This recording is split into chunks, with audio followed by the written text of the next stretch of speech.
Standing in my own belief, swinging from the willow tree. Sun is shining, spotlight over me. Bet you were the only one to see what's really pulling every string. Here's to starting over before it's over.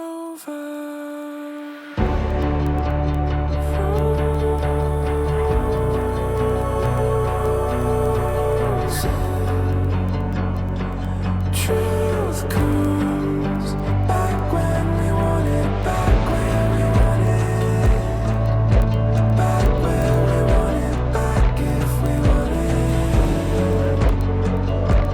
Truth comes back when we want it.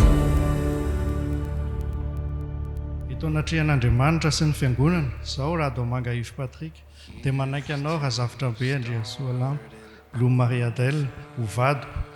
Na mitomboareny isika, na miamarahelo, na finaritra na marary, ho tianao sy hamelinanao a, ninona manjo antsika, ary hijanona aminao irery mandra-piavy ny fahafatesana.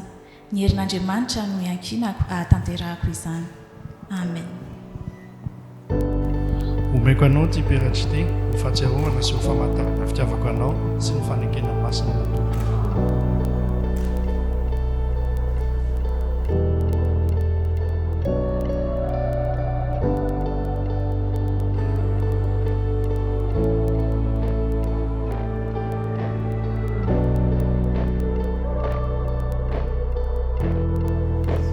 Mpivady kristianina rehetra